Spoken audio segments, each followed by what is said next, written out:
இந்த புடவை ரொம்ப அழகா இருக்குடி. ஆமாம், ரொம்ப முக்கியம். எப்படினாலும் அவனை வீட்டை விட்டு ஓட ஓட விரட்ட தான் போகிறேன்.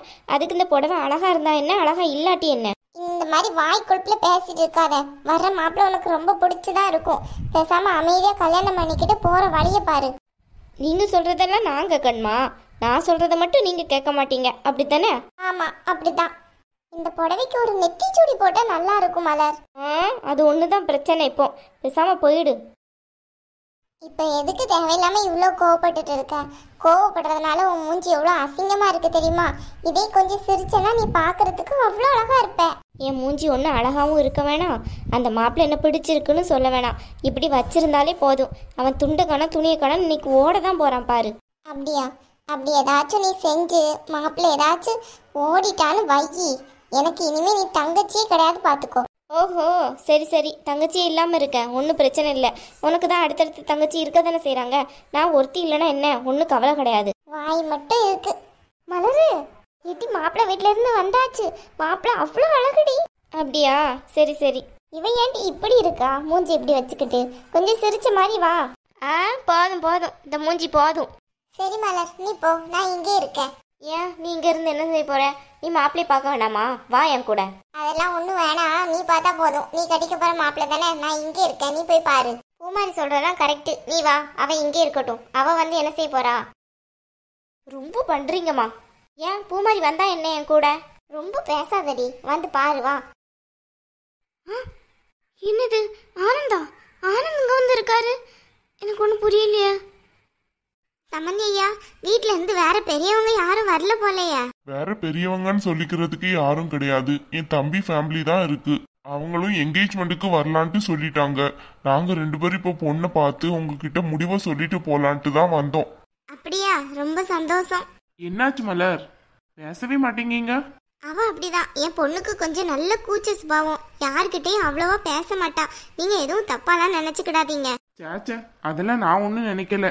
ஆனந்த், நீங்களா? என்ன இங்க வந்திருக்கீங்க?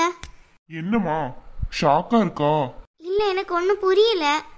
அது வேற ஒண்ணும் இல்லம்மா. நீ அன்னைக்கு வந்து என்ன பார்க்க வந்தில்ல, அப்பவே உன்கிட்ட உண்மையை சொல்லியிருப்பேன். ஆனா நீ தான் பொண்ணுங்கிற விஷயம் எனக்கே தெரியாது பாத்துக்கோ. போட்டோவை நான் இவன் கிட்ட தான் கொடுத்தேன். அவன் மட்டும்தான் பார்த்துருக்கான் போல. நான் போட்டோவை பார்க்க கிடையாது. இவன் பிடிச்சிருக்குன்னு சொல்லிட்டான்ட்டு சரின்ட்டு தான் வந்தோம். கடைசியில என்னன்னு பார்த்தோம்னா, நீ போனதுக்கு அப்புறம் தான் இவன் உண்மையே என்கிட்ட சொல்றான் நீ யாருன்னுட்டு. அதுக்கப்புறம் தான் நான் இவனை பிடிச்சி நல்லா திட்டினேன். ஏண்டா அந்த பொண்ணு இருக்கையில அந்த பொண்ணுகிட்டே நீ சொல்லியிருக்க வேண்டினேன்ட்டு. இவன் தான் சொன்னா ஏதோ சஸ்பென்ஸா இருக்கட்டும் அப்படின்னுட்டு. நீங்க என்ன சொல்றீங்க?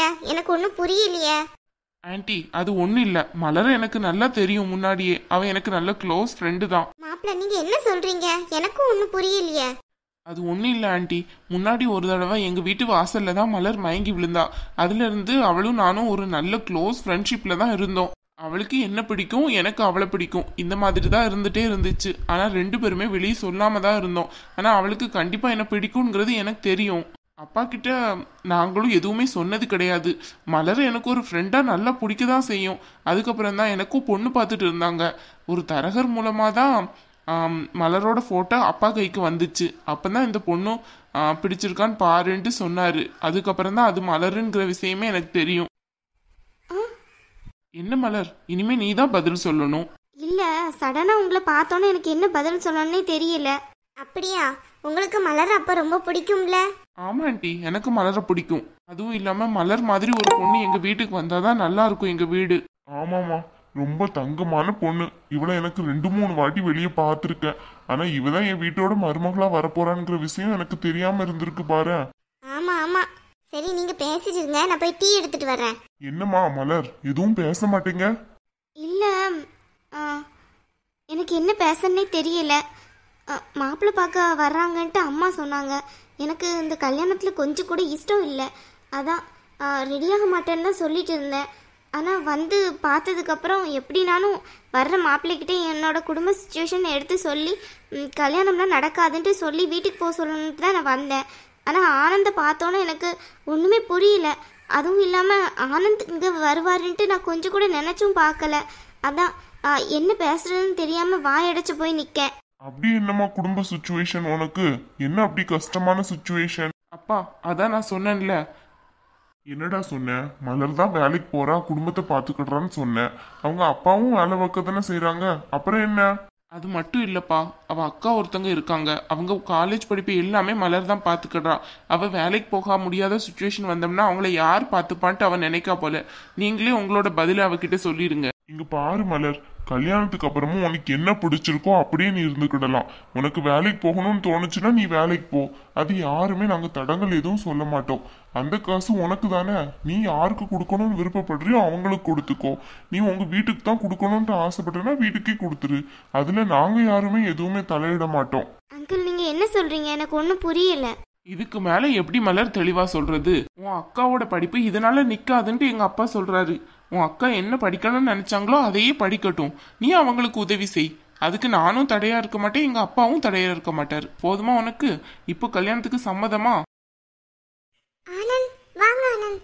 உங்களை நாங்க பாப்பேன்னு கொஞ்சம் கூட எதிர்பார்க்கல. அம்மா இப்ப சொல்லிதான் தெரியும். வாங்க பூமாரி, எப்படி இருக்கீங்க? நல்லா இருக்கீங்களா? அப்பா, இவங்க தான் மலரோட அக்கா. அப்படியாம்மா?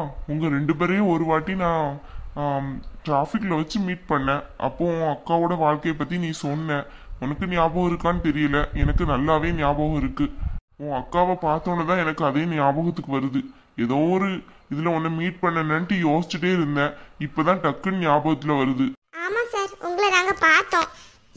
ரொம்ப சந்தோஷமா இருக்கு. நீங்களே தான் மாப்பிள்ளை பார்க்க வருவீங்கன்னு கொஞ்சம் கூட எதிர்பார்க்கல ஆனந்த். நாங்களும் தான் எதிர்பார்க்கல. அப்புறம் என்ன, மலருக்கும் ரொம்ப சந்தோஷம்தான். அது மலர் வாயாலே கேட்க தான் நான் ரொம்ப சந்தோஷப்படுவேன். என்ன மலர், உன் வாயாலே சொல்லிடு. தம்பி, நீங்க காஃபி குடிக்க மாட்டேன்னு சொல்லிட்டீங்க. வேற ஏதாவது கூல் ட்ரிங்க்ஸ் வாங்கிட்டு வரட்டுமா? இல்ல அத்தை, அதெல்லாம் ஒன்றும் வேண்டாம். அத்தையா, கேட்கறதுக்கே காது நல்ல இனிமையா இருக்க. ரொம்ப நல்ல இடம் வேற. இந்த மாப்பிள்ளை எப்படியாச்சும் என் பொண்ணுக்கு அமைஞ்சிடணும். மலருக்கு சம்மதமா இல்லையான்னு தெரிஞ்சதுன்னா நாங்க சந்தோஷமா இங்க இருந்து கிளம்புவோம். அது என்ன, அவளுக்கு எல்லாம் சம்மதம் தான். நீங்க முன்னாடியே மீட் பண்ணிருக்கீங்கன்னு வேற சொல்றீங்க. அவளுக்கு சம்மதம் தான், நான் சொல்றேன்ல. இல்ல, அது மலர் வாயாலே கேட்டோம்னா கொஞ்சம் சந்தோஷமா இருக்கும். அப்பாவும் கொஞ்சம் சந்தோஷப்படுவாரு. மலர், நீங்களே சொல்லிடுங்க. என்ன பிடிச்சிருக்கா? கல்யாணம் பண்ணிக்கலாமா? நான் கொஞ்சம் யோசிக்கணும். தப்பாக நினைக்காதீங்க ப்ளீஸ். என்னம்மா சொல்ற? உனக்கு நல்ல தெரிஞ்ச பையன். நீ என்னெல்லாம் ஆசைப்படுறியோ அதுக்கெல்லாம் நாங்க சரின்னு சொல்லிட்டோம். இதை விட உனக்கு என்ன குவாலிஃபை வேணும்? அதுக்கு இல்லை, எனக்கு சடனாக ஆனந்தா வந்திருப்பாருன்னு நான் நினச்சி பார்க்கல. திடீர்னு அது நடக்கையில் எனக்கு கொஞ்சம் ஒரு மாதிரியா இருக்குது. எனக்கு கொஞ்சம் யோசிக்கிறதுக்கு மட்டும் டைம் கொடுங்க. அதெல்லாம் ஒன்றும் பிரச்சனை இல்லை. நீ எவ்வளோ டைம் யோசிக்கிறீங்களோ அவ்வளோ யோசிச்சுக்கோங்க. உங்களுக்கு பிடிச்சா மட்டும்தான் நம்ம கல்யாணம் நடக்கும். சரி, அப்போ உங்க பொண்ணு யோசிச்சு சொல்லட்டும். நாங்க கிளம்புறோம். அவ கிடக்கா, அவ யோசிக்கிறதுக்கு என்ன இருக்கு? நீங்க கல்யாணத்துக்கு எல்லாம் சம்மதம் தான். நான் அவள்கிட்ட கிட்ட சொல்லிக்கிறேன். இங்க பாருங்கம்மா, இது அவங்க ரெண்டு பேரும் சம்பந்தப்பட்ட விஷயம். நம்ம ரெண்டு பேரும் முடிவெடுக்கிறதுனால எதுவுமே இதாகாது. அவங்க ரெண்டு பேரும் பரிபூர்ணமா சம்மதம் தெரிவிக்கணும். அப்பதான் கல்யாணம் பண்ணி வைக்கணும். நீங்க எதுவுமே யாரையுமே ஃபோர்ஸ் பண்ணக்கூடாது சொல்லிட்டேன். சேச்சே, நான் எதுக்கு ஃபோர்ஸ் எல்லாம் பண்ண போறேன்? என் பொண்ணு சந்தோஷம் தான் எனக்கு சந்தோஷம். இந்தாங்க மலர், இது உங்களுக்காக எடுத்தது தான். இல்லை பரவாயில்ல, இருக்கட்டும். அட பரவாயில்ல, வச்சுக்கோங்க. அப்போ நாங்கள் கிளம்புறோம் அத்தை. சரிங்க மாப்பிள்ள.